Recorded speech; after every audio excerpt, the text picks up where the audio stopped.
Boker Tov, la halakha de ce matin va porter sur le sujet du vidouille et de la teshuva. Rambam écrit que lorsqu'on veut faire teshuva, alors il faut faire le vidouille. Le vidouille est l'élément incontournable pour le repentir. Et qu'est-ce que ça veut dire le vidouille? Le vidouille, ça vient du mot vadaï. Vadaï qui veut dire reconnaissance. Je reconnais, animodé, avec certitude. Je reconnais avec certitude que j'ai mal agi. Quelqu'un qui ne reconnaît pas ses fautes, la teshuva ne peut pas démarrer, ne peut pas commencer. Quelqu'un qui se croit positif, eh bien, faire teshuva sur quoi et de quoi? D'abord, la première démarche, c'est de dire hatati, aviti, pashati. Het, c'est beshogeg. Ça veut dire une avera qui a été commise par ignorance, par inadvertance. C'est une erreur. Aviti, c'est une avera, un péché qui a été commis sciemment.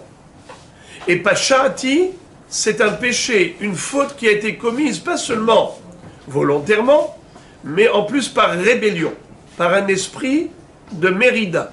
Ça s'appelle péchia. Alors, on va progressivement demander à Kadosh Baruch Hu de nous pardonner pour tous ces niveaux de faute. Et lorsqu'on fait le vidouille, tous les jours, tous les matins, les après-midi, surtout dans les slihot, et en particulier à Kippour, le vidouille doit se faire avec soumission, avec un cœur brisé. Si on fait vidouille, Hachamnu, Baganu, Gazalnu, Dibar, et on va à la vitesse de 120 km/h, alors on n'est même pas conscient de ce que l'on dit.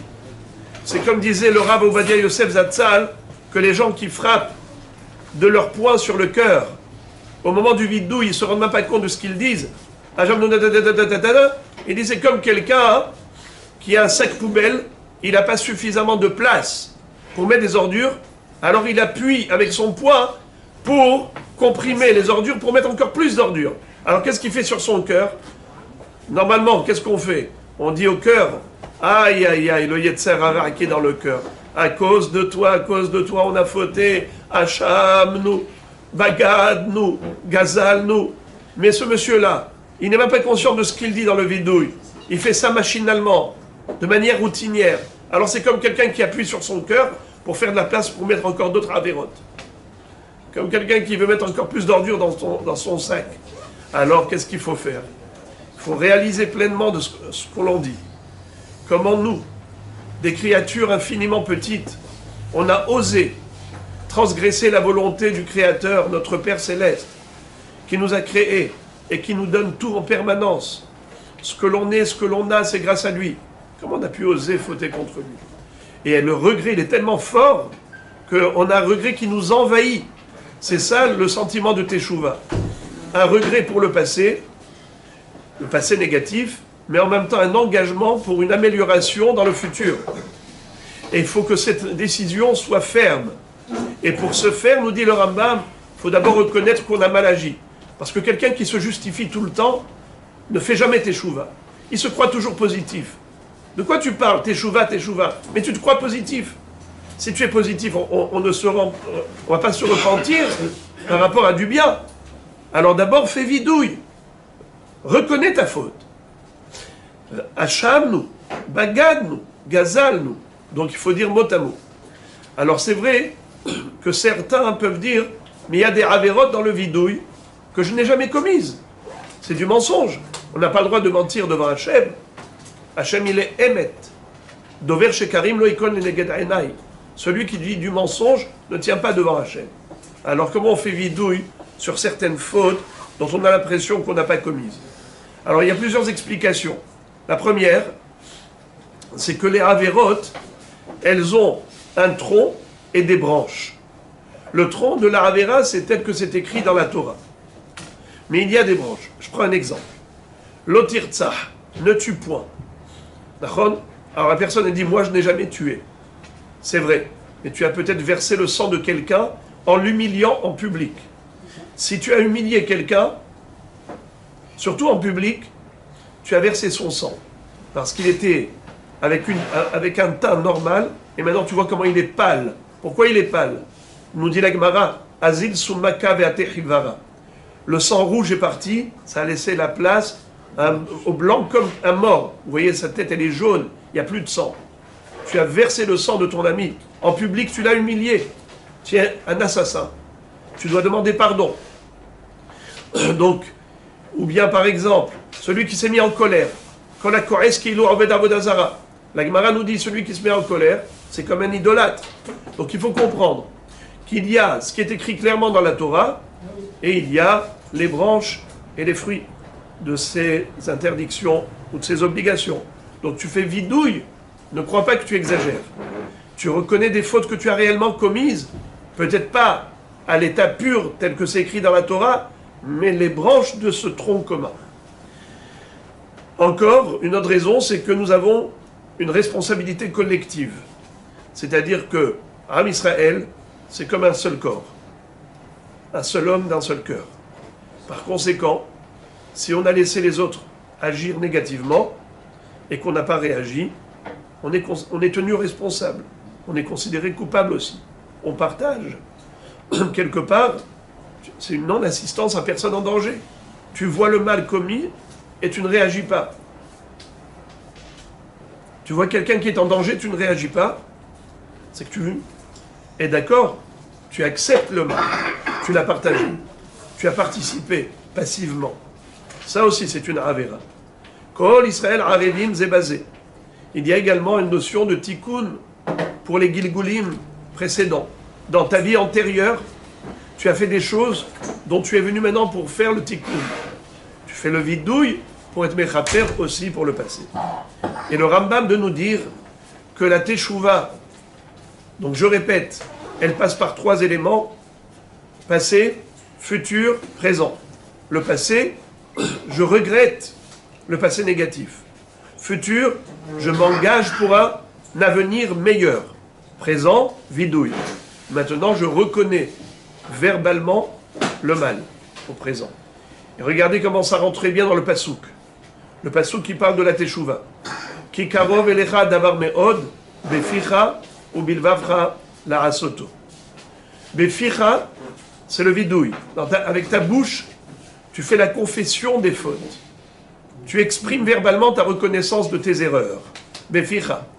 Ou bilvavcha, c'est dans ton cœur, tu as le regret. Tu as des remords. Tu te morfonds. Tu regrettes d'avoir fait de la peine à Akadosh Baruch Hu. La'asoto, c'est les actions positives que tu t'engages à faire maintenant dans le futur. Et d'ailleurs, le vidouille, c'est pas seulement pour des ravérotes vis-à-vis de Dieu, même vis-à-vis de son prochain. À part le fait d'avoir demandé pardon à l'autre et que l'autre nous ait pardonné, il faut dire pardon à Kadosh Baruch Hu d'avoir commis cette infraction, d'avoir causé un préjudice moral, financier, physique à l'autre. Tout ça, ce sont des choses pour lesquelles il faut faire vidouille. Je terminerai en disant que Rambam nous explique quel est le niveau requis au niveau de la teshuva. Qu'est-ce qu'on appelle teshuva? Qui dit qu'on a fait teshuva? Le Rambam dit, eh bien c'est très simple. Si tu te retrouves dans les mêmes circonstances et tu t'en abstiens. La Gemara parle, par exemple, quelqu'un qui est tombé dans la débauche. Eh bien, s'il se retrouve dans un contexte similaire, avec la même femme, au moment où il a toute la force de fauter, il a les mêmes pulsions, et malgré tout, il se retient, il s'abstient, eh bien, il a fait la preuve d'une teshuva chez les mains. C'est pareil pour tout. Quelqu'un qui avait l'habitude d'humilier les gens, d'avoir à leur égard de l'orgueil, de l'arrogance, et maintenant il a l'occasion, il y a quelqu'un qui l'a piqué, il a invectivé, il avait envie de lui montrer sa force, de quel bois il se chauffe, et il se tait. Il dit non, je ne vais pas le faire, parce que, chas v'shalom, c'est de la gahava, c'est de l'orgueil, je risque d'humilier quelqu'un en plus, c'est trop grave de verser du sang de quelqu'un. Je me contiens. Le fait de faire un travail sur soi, une telle maîtrise de ses pulsions, de ses instincts, nous dit Rambam, c'est le niveau maximal de la teshuva. Il peut être persuadé que Dieu lui a pardonné pour toutes les fautes du passé. Donc, on a compris, en résumé, ça passe d'abord par le vidouille, la teshuva. Nous dit Rambam, la première des choses, c'est le vidouille. Reconnais ton erreur.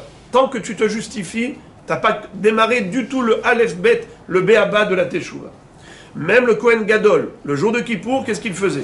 Vidouille. Il y avait le bouc émissaire qui était porteur de toutes les fautes d'Israël.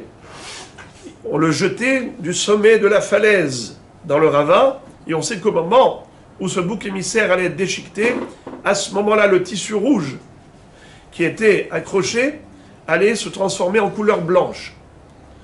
Il blanchissait comme la neige. C'était la preuve que Dieu avait pardonné toutes les fautes du Ham Israël. Eh bien, ça c'était précédé de quoi? D'un vidouille. Le Kohen Gadol allait faire ce jour de Kippour, Vechiper Barado, ou Berad Beto, ou Berad Kolkal Israël. Il fait un vidouille pour ses fautes personnelles, pour les fautes de sa famille, et pour les fautes de tout le Ham Israël. Et c'est comme ça, grâce au vidouille, la reconnaissance de la faute, et en demandant pardon à Akadosh Baruch Hu. C'est là où Akadosh Baruch Hu, le jour de Kippour, accordait le grand pardon. Ce n'est pas possible, nous dit Rambam, d'obtenir même pour une Avera Beshogeg, quand on apportait un korban, celui qui apportait le sacrifice au Beth Amikdash devait faire vidouille. Ana Hashem, Hatati, Aviti, Pasharti Lefaner. Voilà, Rabotai, Be'ezrat Hashem, dans cette période-là, qui est propice à la Teshuvah. C'est 40 jours depuis Rosh Hashanah jusqu'à Yom Kippour, on a exactement 40 jours. Ani ledodi vedodi li. La dernière lettre de ces 4 mots. Ani ledodi vedodi li. Moi je vais vers mon bien-aimé, mon bien-aimé vient vers moi. C'est qui notre bien-aimé? Anou Am Israël. C'est Akadosh Baruch Hu. Il y a une relation d'amour indéfectible entre Akadosh Baruch Hu et Am Israël. Malheureusement, on a souvent été infidèle à cet amour. On l'a peut-être trahi. On revient aujourd'hui vers lui. Ani ledodi vedodi li. Eh bien, Moreh et Rabotai, les dernières lettres, c'est Yud, Yud, Yud, 4 fois Yud. Yud, c'est 10. 4 fois 10, 40. On a 40 jours de Teshuvah Shlema. Voilà, maintenant, on est post-élection ici en Israël. On a maintenant la disponibilité d'esprit. Ça y est, on revient à nous, à nous-mêmes. Jusqu'à présent, on était extrêmement tendus, perturbés. Pourquoi? Parce qu'on avait très très peur pour notre Torah, pour la Torah du Ham Israël. Et même maintenant, ce n'est pas encore gagné, il faut prier énormément pour que Akadosh Baruch Hu fasse en sorte que ce bloc de droite prenne le dessus et qu'on arrive à continuer ce beau travail qui a été entamé depuis 70 ans ici en Eretz Israël et qu'on continue dans cette progression jusqu'à la venue du Mashiach. Mais en attendant, on a Rosh Hashanah qui approche dans 12 jours. Dans 12 jours, c'est Rosh Hashanah. C'est le Yom Adin, Hagadol ve'Hanora. Alors, faisons en sorte que Hachem agrée notre Teshuvah et qu'il prenne en considération tous les efforts qui ont été réunis pendant cette période pour la gloire de son nom, en l'honneur de la Torah. Les gens se sont investis, ils ont tellement investi d'énergie pour que la Torah soit toujours la couronne du Ham Israël, que par le mérite de tout cela, nous méritions une Shana Tova, une très bonne année, douce comme le miel.